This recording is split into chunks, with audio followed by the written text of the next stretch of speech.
مطلب ذرا تصور کریں کہ 10,000 فوجیوں کا ایک بکھرا ہوا لشکر ایک پورے شہر کو صفائے ہستی سے مٹانے کے لیے محاصرہ کیے ہوا ہے۔ بالکل۔ اور ایسے میں نا بقا کا دار و مدار کسی اونچی دیوار یا تیز تلوار پر نہیں ہے، بلکہ مطلب ایک ایسے شخص پر آ جاتا ہے جس کی سب سے بڑی پہچان اس کا رات گئے تک محفلیں سجانا تھا۔ صحیح بات ہے۔ سچ پوچھیں تو آج کے اس گہرے جائزے میں ہم اسی حیرت انگیز واقعے پر بات کرنے والے ہیں۔ میں تو یہ سوچ رہی تھی کہ ایک لاپرواہ سا نوجوان اچانک تاریخ بدلنے والا، یعنی ایک نفسیاتی جنگ کا سب سے بڑا ہتھیار کیسے بن گیا؟ ہاں، اور آج کی اس تفصیلی گفتگو میں ہم اسی پہلو کو کھوجیں گے۔ ہم غزوہ احزاب، جسے ہم غزوہ خندق بھی کہتے ہیں، اس کے دوران نعیم ابن مسعود کے اس ناقابل یقین کردار کو سمجھیں گے۔ دیکھیں، یہ محض کوئی پرانی جنگ کی داستان نہیں ہے، بالکل نہیں، بلکہ یہ اس بات کا ایک گہرا مطالعہ ہے کہ کس طرح سفارتکاری، انسانی نفسیات اور بروقت معلومات کا استعمال ایک اتنے بڑے فوجی اتحاد کو بغیر کسی خون خرابے کے اندر سے کھوکھلا کر سکتا ہے۔ یعنی بغیر کوئی ایک تیر چلائے۔ واہ! اور سچ کہوں تو یہ سفر کسی سنسنی خیز جاسوسی فلم سے کم نہیں لگتا مجھے تو۔ ہاں، بالکل ایسا ہی ہے۔ لیکن اس سے پہلے کہ ہم خندقوں اور محاصروں کی بات کریں نا، اس کہانی کے ہیرو کو سمجھنا بہت ضروری ہے۔ نعیم بن مسعود، ان کا پس منظر وہ بالکل نہیں تھا جو عام طور پر ہم کسی ہیرو کا تصور کرتے ہیں۔ جی، وہ کوئی سنجیدہ جنگجو قسم کے انسان نہیں تھے۔ ہاں بالکل، وہ تو ایک انتہائی چاقو چوبند، نڈر اور محفلوں کی جان سمجھے جانے والے نوجوان تھے۔ اور دیکھیے، ان کی یہ جو خصوصیات تھی نا، وہ اس وقت کے معاشرے میں بہت اہمیت رکھتی تھیں۔ اسلام لانے سے پہلے ان کا طرز زندگی کافی تفریح اور عیش و عشرت پر مبنی تھا۔ اچھا۔ اس وقت کے مدینہ میں جو یہودی قبائل آباد تھے، خاص طور پر بنو قریظہ، ان کے ساتھ نعیم کے بہت گہرے اور دوستانہ مراسم تھے۔ وہ ان کی محفلوں میں جاتے تھے؟ بالکل، وہ باقاعدگی سے ان کی محفلوں میں شریک ہوتے تھے، گپ شپ ہوتی تھی، ایک بہت مضبوط سماجی تعلق بن چکا تھا۔ اور ایک دلچسپ بات بتاؤں؟ جی بتائیں۔ ابتدا میں انہوں نے اسلام کی مخالفت کسی بڑے نظریاتی اختلاف کی وجہ سے نہیں کی تھی۔ تو پھر؟ انہیں صرف یہ ڈر تھا کہ یہ نیا دین اور اس کی پابندیاں، یہ چیزیں ان کی اس آزادانہ اور تفریح سے بھرپور زندگی میں رکاوٹ بن جائیں گی۔ ارے ٹھیک ہے، آئیے اسے ذرا سمجھنے کی کوشش کرتے ہیں۔ یہ تو وہی بات ہوئی نا کہ کوئی انسان کسی بہت بڑی اور عظیم تحریک کا حصہ صرف اس لیے بننے سے کترائے کیونکہ اسے ڈر ہو کہ اس کی ویکینڈ کی پارٹیاں اور پرانے دوستوں کے ساتھ گھومنا پھرنا چھوٹ جائے گا۔ ہاں بالکل ایسا ہی ہے، لیکن اس میں جو سب سے زیادہ غور طلب بات ہے وہ یہ کہ قدرت کس طرح انسان کی خامیوں کو، یا کم از کم بظاہر نظر آنے والی خامیوں کو، ایک بڑے مقصد کے لیے استعمال کرتی ہے۔ صحیح۔ اگر ہم اسے آج کے نفسیاتی زاویے سے دیکھیں تو نعیم کی وہ محفلیں اور بنو قریظہ کے ساتھ وہ دوستیاں، جنہیں شاید اس وقت محض وقت کا ضیاع سمجھا جاتا تھا، وہی کام آ گئی نا؟ بالکل وہی چیزیں بعد میں مسلمانوں کی بقا کا سب سے مؤثر ہتھیار ثابت ہوئی۔ ان کی وہ سماجی حیثیت دراصل انہیں ایک ایسا بہترین سفارتکار بنا رہی تھی جو دشمن کی نفسیات کو جانتا تھا۔ یہ بات واقعی سوچنے پر مجبور کر دیتی ہے کہ کوئی بھی تجربہ رائگاں نہیں جاتا۔ تو اس زندہ دل انسان کی زندگی کا ٹکراؤ اس وقت ہوتا ہے جب مسلمانوں پر تاریخ کا سب سے خوفناک وقت آتا ہے، غزوہ احزاب کا محاصرہ۔ ایک انتہائی کڑا وقت۔ اور حیرت کی بات یہ ہے کہ اس محاصرے میں نعیم بن مسعود مسلمانوں کے کیمپ میں نہیں تھے، بلکہ اسی دشمن فوج کا حصہ تھے جو مدینہ کو تباہ کرنے آئی تھی۔ تو ذرا اس پس منظر کو کھولتے ہیں، آخر اتنی بڑی فوج وہاں پہنچی کیسے؟ دیکھیں، اس پورے بحران کی جڑیں مدینہ سے نکالے گئے بنو نذیر کی یہودیوں کی سفارتی چالوں میں تھیں۔ انہوں نے ایک بہت بڑی مہم چلائی۔ اچھا، کیا مہم تھی وہ؟ وہ مکہ گئے اور قریش کو، جن کی قیادت ابو سفیان کر رہے تھے، انہیں مسلمانوں پر ایک حتمی حملے کے لیے تیار کیا۔ پھر وہ نجد گئے اور بنو غطفان کے جنگجو قبائل کو مال و دولت کے وعدوں پر ساتھ ملا لیا۔ یعنی انہوں نے مختلف قبائل کو جوڑ لیا؟ جی، جن کے اپنے اپنے مفادات تھے، ان سب کو صرف ایک مشترکہ دشمنی کی بنیاد پر ایک جھنڈے تلے اکٹھا کر لیا۔ یہ کوئی 10,000 سے زیادہ کا لشکر تھا، جو اس دور میں ایک ناقابل تصور حد تک بڑی فوج تھی۔ 10,000 اور مسلمانوں کی تعداد تو بمشکل 3,000 تھی۔ جی، بمشکل 3,000۔ تو دفاع کے لیے مسلمانوں نے شہر کے گرد ایک لمبی خندق کھود لی۔ اب چلیں یہاں تک تو بات سمجھ آتی ہے کہ سامنے دشمن ہے، بیچ میں خندق ہے، لیکن پھر وہ واقعہ پیش آیا جس نے مسلمانوں کے پیروں تلے سے زمین ہی نکال دی۔ بالکل، اور وہ تھا بنو قریظہ کا معاہدہ توڑنا۔ بنو نذیر کے سرداروں نے کسی نہ کسی طرح خندق کے اس پار مدینہ کے اندر موجود بنو قریظہ کے یہودیوں سے رابطہ کر لیا۔ یاد رہے کہ یہ مسلمانوں کے حلیف تھے، صحیح، اور انہیں اس بات پر رخصا دیا کہ وہ مسلمانوں کے ساتھ اپنا تحریری امن معاہدہ توڑ دیں اور حملہ آوروں کے ساتھ مل جائیں۔ اوہو، یہ صورتحال تو کسی کی بھی ہمت توڑنے کے لیے کافی ہے۔ یہ تو ایسا ہی ہے جیسے آپ نے ایک قلعہ بند کر لیا ہو تاکہ باہر کا دشمن اندر نہ آ سکے، اور اچانک آپ کو پتا چلے کہ قلعے کے اندر کا چوکیدار ہی دشمن سے مل گیا ہے اور اس نے پچھلا دروازہ کھول دیا ہے۔ بالکل درست تشبیہ ہے۔ ایک طرف خندق کے باہر قریش اور غطفان کا سمندر تھا، اور دوسری طرف شہر کے عین اندر گھروں کے بالکل قریب بنو قریظہ کی غداری۔ تو اس وقت عام مسلمانوں کی کیا کیفیت ہوگی؟ اس وقت کے حالات کی سنگینی کو سمجھنے کے لیے ہمیں اس دور کی ذہنی کیفیت میں اترنا ہوگا۔ یہ محاصرہ کوئی 1-2 دن کا نہیں تھا، ہفتوں پر محیط تھا۔ شدید سردی تھی، راشن ختم ہو رہا تھا، اور اس اندرونی غداری کے خوف نے ایک ایسا اعصاب شکن ماحول پیدا کر دیا تھا جس کا بیان مشکل ہے۔ معاشرے میں موجود منافقین کے دلوں کا زہر بھی اس وقت زبانوں پر آ گیا۔ یعنی وہ تانے دینے لگے۔ بالکل، وہ کہنے لگے کہ ہمیں تو روم اور فارس کے خزانوں کے خواب دکھائے گئے تھے، اور آج ہماری حالت یہ ہے کہ خوف کے مارے ہم رفع حاجت کے لیے بھی اکیلے نہیں جا سکتے۔ اور یہ وہ وقت تھا جب رسول اللہ صلی اللہ علیہ وسلم مسلسل اللہ سے مدد کی دعائیں مانگ رہے تھے۔ ہر ظاہری سہارا تو ٹوٹ چکا تھا، اور ہم جانتے ہیں کہ تاریخ کے سب سے بڑے موڑ اکثر ایسی ہی گہری تاریکی کے لمحوں میں آتے ہیں۔ بے شک، یہاں آ کر کہانی واقعی بہت دلچسپ ہو جاتی ہے، کیونکہ وہ موڑ آیا عین اسی رات کی تاریکی میں، لیکن مسلمانوں کے خیمے میں نہیں بلکہ دشمن کے کیمپ میں۔ بالکل، نعیم بن مسعود دشمن کے کیمپ میں اپنے بستر پر کروٹیں بدل رہے تھے۔ انہیں نیند نہیں آ رہی تھی۔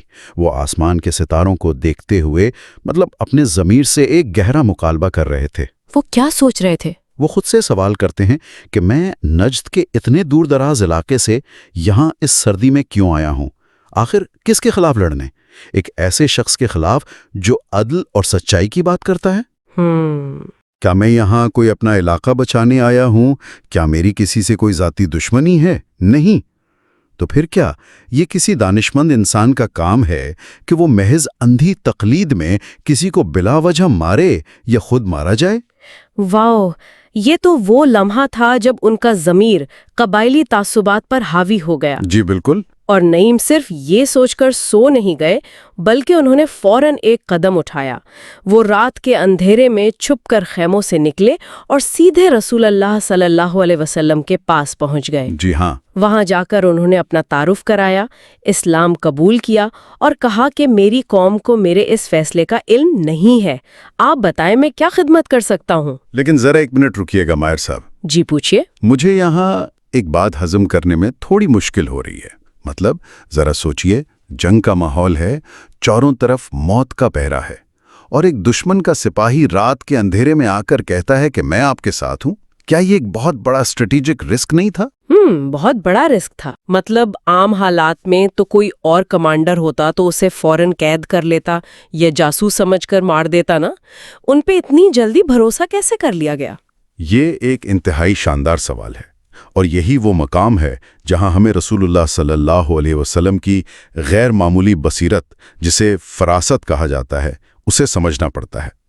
رسول اللہ صلی اللہ علیہ وسلم انسانی نفسیات کو پہچاننے کا ایک بے مثال ادراک رکھتے تھے۔ اچھا۔ انہوں نے نعیم کے چہرے، ان کی باتوں کی سچائی اور اس وقت کی نزاکت کا فوراً تجزیہ کر لیا۔ دوسری بات یہ کہ جب آپ 10,000 کی فوج کے محاصرے میں ہوں اور ظاہری طاقت جواب دے چکی ہو، تب روایتی جنگی طریقے کام نہیں آتے۔ ہاں، یہ تو ہے۔ آپ کو ایک غیر روایتی اے سیمیٹریکل حکمت عملی کی ضرورت ہوتی ہے۔ اسی لیے رسول اللہ صلی اللہ علیہ وسلم نے انہیں تلوار اٹھا کر خندق پر لڑنے کا نہیں کہا۔ انہوں نے فرمایا، تم اکیلے آدمی ہو، ہم میں رہ کر کیا کرو گے؟ واپس جاؤ اور اگر ہو سکے تو دشمن میں پھوٹ ڈالو، کیونکہ جنگ تو دھوکے حکمت عملی کا نام ہے۔ الحرب خطمتن، یعنی جنگ حکمت عملی ہے. مطلب ایک اکیلا شخص اپنی تلوار سے شاید 2 یا 4 لوگوں کو گرا سکتا ہے، لیکن اپنے دماغ اور سفارتکاری سے وہ پورے 10,000 کے لشکر کو خاک میں ملا سکتا ہے. 100% درست. یہ جنگی حکمت عملی کا ایک بنیادی اصول ہے جس میں جسمانی طاقت کے بجائے معلومات کو یعنی انفارمیشن کو ایک ہتھیار کے طور پر استعمال کیا جاتا ہے. تو نعیم کا کام دشمن سے لڑنا نہیں تھا؟ بالکل نہیں. ان کا کام دشمن کے دماغ سے کھیلنا تھا. انہیں دشمن کے خیمے میں واپس جا کر ان کے ذہنوں میں پلنے والے شکوک و شبہات کو ہوا دینی تھی. تو اب نعیم واپس جاتے ہیں، ایک اکیلا آدمی جس کے پاس کوئی فوج نہیں، اور وہ اپنا شاہکار منصوبہ بناتے ہیں. نعیم کا سب سے پہلا نشانہ بنے ان کے وہی پرانے دوست بنو قریظہ. جی، وہ ان کے پاس گئے اور ایک بڑے ہمدرد کے روپ میں بولے، دیکھو تم سب جانتے ہو کہ میں تمہارا کتنا پرانا اور گہرا دوست ہوں. بنو قریظہ نے فوراً اقرار کیا کہ نعیم پر انہیں کوئی شک نہیں. اور یہی وہ مقام تھا جہاں نعیم کی وہ پرانی پارٹیوں اور محفلیں کام آئیں. ہاں، ان کی بات میں ایک وزن تھا جو کوئی اجنبی نہیں پیدا کر سکتا تھا. نعیم نے بنو قریظہ کے سامنے کوئی جھوٹ نہیں گاڑا، بلکہ انہوں نے انتہائی مہارت سے ایک جغرافیائی حقیقت کو ان کے سامنے پیش کیا. وہ حقیقت کیا تھی؟ نعیم نے کہا، دیکھو قریش اور غطفان کا معاملہ تم سے بالکل مختلف ہیں. وہ باہر سے آئے، ان کے گھر، ان کے بچے یہاں نہیں ہیں. اگر محاصرہ لمبا ہو گیا یا وہ تھک گئے تو وہ تو اپنا بور یا بستر گول کر کے مکہ اور نجد واپس چلے جائیں گے. لیکن تم کہاں جاؤ گے؟ یہ تو سیدھا نشانے پر لگا ہوگا. بالکل. نعیم نے کہا، تم تو مدینہ میں ہی پھنسے رہ جاؤ گے، اور جب باہر والے چلے جائیں گے تو مسلمان تم سے غداری کا ایسا بدلہ لیں گے کہ تم اکیلے ان کا سامنا نہیں کر پاؤ گے. واقعی یہ سن کر تو بنو قریظہ کے پسینے چھوٹ گئے ہوں گے. نعیم نے بالکل ان کی دکھتی رگ پر ہاتھ رکھا تھا. تو نعیم نے انہیں کیا حل تجویز کیا؟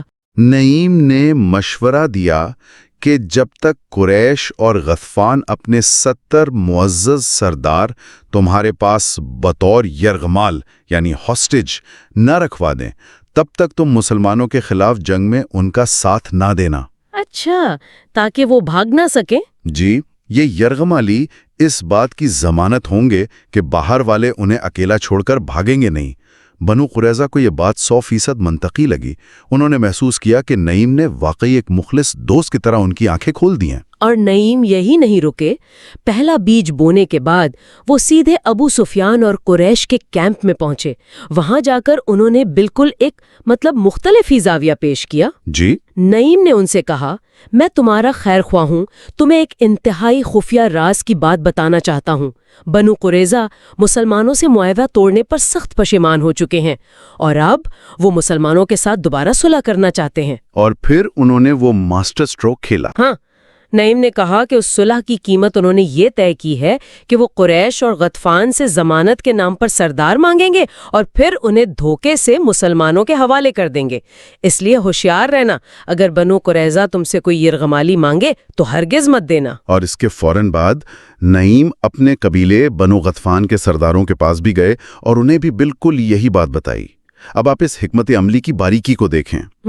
ایک مشترکہ مفاد پر بننے والا اتحاد تو شاید پھر بھی مضبوط ہوتا، لیکن قریش، غطفان اور بنو قریظہ کا یہ اتحاد صرف مسلمانوں سے نفرت کی بنیاد پر کھڑا تھا. صحیح. ایسے اتحاد جن کی بنیاد مثبت مقاصد پر نہ ہونا، وہ ہمیشہ بداعتمادی کا شکار ہوتے ہیں. ہر فریق کے اندر ایک بے نام سا خوف پہلے سے موجود ہوتا ہے کہ کہیں دوسرا اسے دھوکہ نہ دے دے.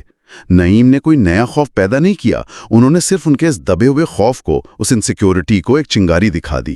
یہ بالکل ایسا ہے جیسے کسی نے ایک جدید دشمن کے کمپیوٹر نیٹ ورک میں ایک ایسا وائرس چھوڑ دیا ہو جو سسٹم کے ہر حصے کو دوسرے حصے پر شک کرنے پر مجبور کر دے. بالکل بہترین تشبیہ ہے.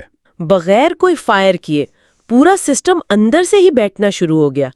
جال تو پوری طرح بچھ چکا تھا، اب صرف اس کے ٹریگر ہونے کی دیر تھی. اور وہ وقت بھی آ گیا. ابو سفیان نے صورتحال کو ٹیسٹ کرنے کے لیے اپنے بیٹے کو بنو قریظہ کے پاس بھیجا. جی، ابو سفیان نے پیغام بھیجا کہ محاصرہ بہت طویل ہو چکا ہے، ہمارے جانور مر رہے ہیں، کل سنیچر کا دن ہے، ہم سب مل کر مسلمانوں پر ایک حتمی حملہ کریں گے، تم اندر سے تیار رہنا. اور دوسری طرف سے کیا جواب آیا؟ بنو قریظہ نے ہو بہو وہی جواب دیا جس کی نعیم نے پیشین گوئی کی تھی. انہوں نے کہا، اول تو کل سنیچر ہے اور ہم اس دن کوئی جنگ نہیں کرتے، لیکن اس سے بھی اہم بات یہ ہے کہ ہم اس وقت تک جنگ میں شامل نہیں ہوں گے جب تک تم ضمانت کے طور پر اپنے 70 معزز افراد ہمارے پاس گروی نہیں رکھتے تھے۔ اور یہ سنتے ہی ابو سفیان اور قریش کے سرداروں کے تو طوطے ہی اڑ گئے ہوں گے۔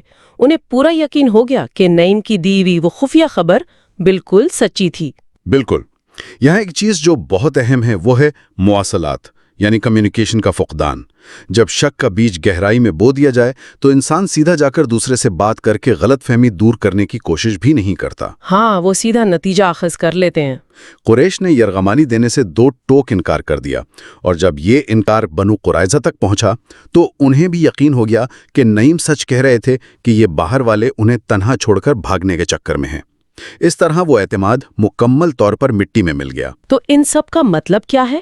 ایک انسان کا بچھایا ہوا وہ کمال کا جال جس نے دشمن کی صفوں میں مکمل انتشار پھیلا دیا، اور اسی رات جب دشمن اندر سے ٹوٹ چکا تھا تو قدرت نے بھی اپنا آخری وار کر دیا۔ جی، ایک انتہائی خوفناک، تیز اور سرد آندھی آئی۔ وہ آندھی صرف ایک موسمیاتی واقعہ نہیں تھا، وہ ایک نفسیاتی تابوت میں آخری کیل تھی۔